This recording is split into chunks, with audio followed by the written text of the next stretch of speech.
Assalomu alaykum va rahmatullohi va barakatuh. Bolajonlar, sog' salomatmisizlar? Bugun men sizlarga juda ham qiziqarli bir hikoya o'qib bermoqchiman. Hikoyaning nomi Non qayerdan kelgan deb nomlanadi. Bir kuni kichkina Jamshid nonushta qilayotganda stol ustidagi yumshoq, issiq nonga qarab qoldi. U hayron bo'lib onasidan so'radi: "Ona, bu non qayerdan kelgan?" Ona tabassum qilib javob qaytardi: "Kel bolam, senga nonning uzun-u qiziq sayohatini aytib beraman", dedi. Avvalo, dalada kichkina bug'doy urug'i ekiladi. U quyoshda isiydi, yomg'ir suvida ulg'ayadi. Har kuni shamol shivir-shivir deb unga allaqanday qo'shiq aytganday tuyuladi. Bug'doy nihoyatda quvonib, bo'y cho'zib, sarg'ish boshoqqa aylanadi, deb javob qaytardi.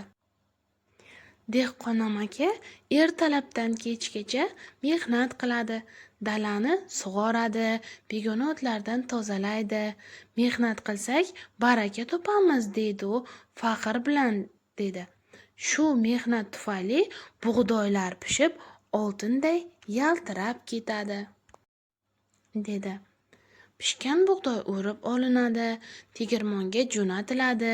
Tegirmonda katta g'ildiraklar g'ir-g'ir qilib aylanadi va bug'doylar oppoq unga aylanadi.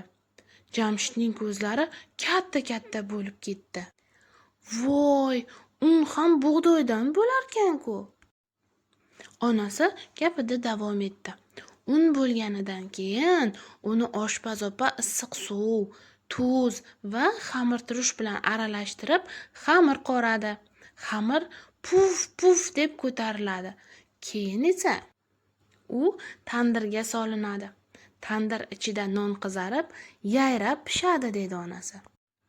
Jamshid qo'liga issiq nonni olib dedi: "Demak, nonning ortida shuncha mehnat bor ekan", dedi. Ona boshini qimirlatdi. "Ha, bolam, shuning uchun nonni e'zozlash kerak. Non mehnatning mevasi." Jamshid nonga mehr bilan qaradi. "Men bundan buyon nonni hech qachon chala tishlab qoldirmayman, chunki non uzoq yo'ldan kelarkan", dedi. Onasi kulib qo'ydi. "To'g'ri aytding, bolam. Nonni qadrlagan odam baraka topadi", dedi.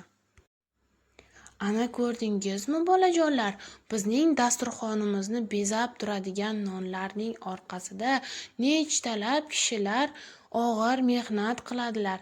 Shuning uchun nonni uvol qilmaslikka harakat qiling. Xalqimizda non ham non, nonning uvog'i ham non degan maqol bor. Aqlli bolalar nonni hech qachon uvol qilmaydi. O'ylaymanki, bugungi hikoya sizlarga juda ham yoqdi. Keyingi hikoyalargacha omon bo'linglar, bolajonlar.